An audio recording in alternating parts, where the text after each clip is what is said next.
పెరుగుతున్న జనాభాతో కొన్ని దేశాలకు సవాల్గా మారుతుందట. మరికొన్ని దేశాలు జనాభాను పెంచాలంటున్నాయి. యువ జనాభా కంటే వృద్ధ జనాభా అధికంగా పెరుగుతున్నారనే ఆందోళన ఏర్పడింది. ఇదే ఆందోళన దక్షిణాది రాష్ట్రాల్లో పెద్ద సమస్యగా మారుతుందంట. ఏకంగా సంతానాన్ని పెంచమని ఆదేశాలిస్తున్నారు. ఈ సమస్య ఎందుకు, ఇప్పుడే ఎలా మారింది? దేశంలో జనాభా అపరిమితంగా పెరిగిపోవడంతో వృద్ధ జనాభా నియంత్రణకు కేంద్ర రాష్ట్రాలు నడుం బిగించాయి.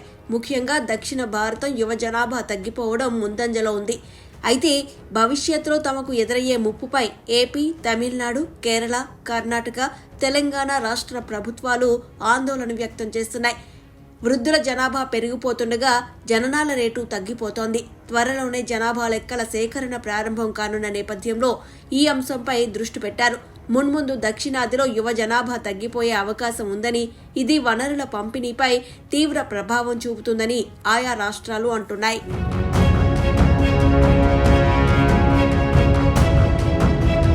దేశంలో అభివృద్ధికి కీలకమైన యువత రానున్న రోజుల్లో భారీగా తగ్గుతుందని, పెరుగుతున్న డిమాండ్ను అందుకోవడంలో విఫలమవుతుందని ఐఎల్ఓ ఇన్స్టిట్యూట్ నివేదిక ఆధారంగా ఇండియా ఎంప్లాయ్మెంట్ రిపోర్టు ప్రకటించింది.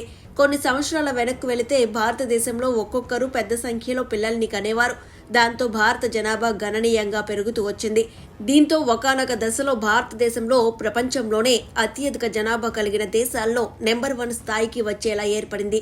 దాంతో కేంద్ర ప్రభుత్వాలు దేశంలో కొత్తగా జన్మిస్తున్న పిల్లల జనాభా సంఖ్యను తగ్గించడం కోసం కేవలం దంపతులు ఇద్దరికంటే మించి పిల్లలను కనకూడదు అనే ప్రచారాలను కూడా పెద్ద ఎత్తున చేశారు. ఇక ఆ తర్వాత కాలం మారే కొద్దీ కొత్తగా పెళ్లైన వారు కూడా పిల్లల్ని పెంచడం కష్టం అవుతుందనే ఉద్దేశంతో ఇద్దరు, మరికొందరు ఒకరితోనే పిల్లల్ని కనడం ఆపివేస్తూ వస్తున్నారు.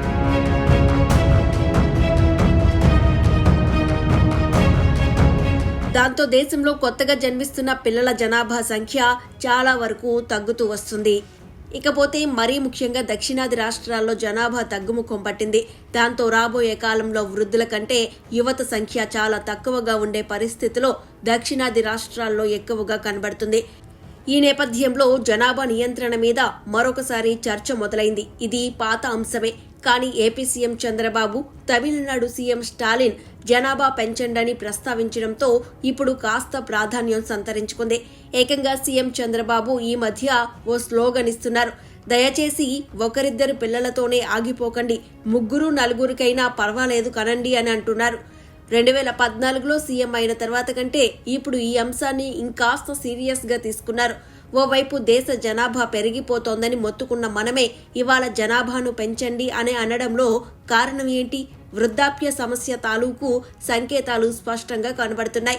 ఒక్క ఏపీలోనే కాదు, దక్షిణ భారతదేశంలో మధ్య వయసు వాళ్లే ఎక్కువగా కనిపిస్తున్నారు. ఇప్పుడు ఇలానే కొనసాగితే 2047 నాటికి వీళ్లంతా వృద్ధుల జాబితాలోకి వెళ్తారనేది గణాంకాలు చెబుతున్నాయి.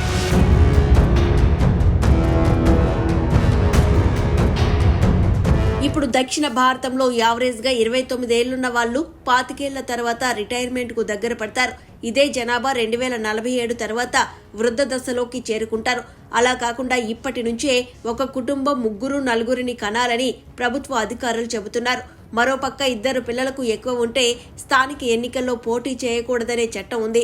త్వరలో స్థానిక సంస్థల ఎన్నికల్లో 2 కంటే ఎక్కువ పిల్లలు ఉన్నవారు మాత్రమే అర్హులు అయ్యేలా చట్టం తెస్తామంటున్నారు. ఈ రాష్ట్రాల్లో ఇక్కడ చదువుకున్న వాళ్ళు ఎక్కువే. ముఖ్యంగా ఐటీ ఎంప్లాయీస్ వీళ్ళంతా పక్క రాష్ట్రాల్లో, అమెరికాలో సెటిల్ అయిపోయారు. వాళ్ళ తల్లిదండ్రులు మాత్రం ఏపీలోనే ఉంటూ అక్కడ నుంచి పంపించే డబ్బుతోనే జీవిస్తున్నారు. ఇలాంటి పరిణామాలను దృష్టిలో ఉంచుకుని ఇక్కడే సంపద, ఉద్యోగాలు కూడా సృష్టిస్తాం. కాకపోతే పిల్లల్ని మాత్రం కాస్త ఎక్కువ మందిని కనండని అంటున్నారు సీఎం చంద్రబాబు.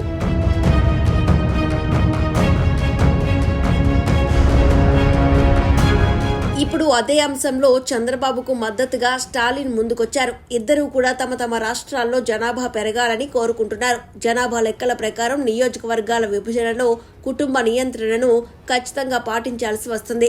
దీంతో జనాభా పెరుగుదల నియంత్రణకు దోహదపడిన దక్షిణాది రాష్ట్రాలు నియోజకవర్గాల పునర్విభజనలో గణనీయంగా నష్టపోవడంతో భారీగా నియోజకవర్గాలను కోల్పోనున్నాయి. వాస్తవానికి ఉత్తరాదిలో జనాభా పెరుగుదల రేటు దక్షిణాదిలో కంటే ఎక్కువగా ఉంది. ఈ విధంగా జనాభా ప్రాతిపదికన జరిగే నియోజకవర్గాల విభజనతో ఉత్తరాదిలో ఆయా రాష్ట్రాల్లో లోక్సభ స్థానాల సంఖ్య పెరుగుతుంది. ఇదే ఇప్పుడు దక్షిణాదిలో పెద్ద సమస్యగా మారింది. మరోపక్క దక్షిణాది పట్ల కేంద్రం చిన్నచూపు చూస్తోందన్న భావన దక్షిణాది రాష్ట్రాల్లో బలంగా వ్యక్తమవుతుంది. నియోజకవర్గాల పునర్విభజనలో దక్షిణాదికి జనాభా తక్కువగా ఉన్న కారణాలను 2011 జనాభా లెక్కల ఆధారంగా గుర్తించారు. ప్రస్తుతం దేశంలో యువ జనాభా ఎక్కువగా ఉంది. అయితే ఈ పరిస్థితి రానున్న 30 ఏళ్లలో పూర్తిగా మారిపోతుంది. 3 దశాబ్దాల తర్వాత దేశంలో వృద్ధుల జనాభా అధికమవుతూ ఉండడంతో దేశానికి ఇప్పుడు జనాభా రేటు పెరగాల్సి ఉంది. అప్పుడే మన దేశం రాబోయే 30 ఏళ్లలో కూడా యువత అధికంగా ఉన్న దేశంగా నిలవగలుగుతుంది.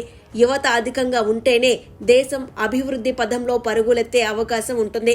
అందుకే చంద్రబాబు, స్టాలిన్ వంటి నేతలు ఎక్కువ మంది పిల్లల్ని కనండి, దేశ పురోభివృద్ధిలో భాగస్వాములు కండి అంటూ ప్రజలకు పిలుపునిస్తున్నారు.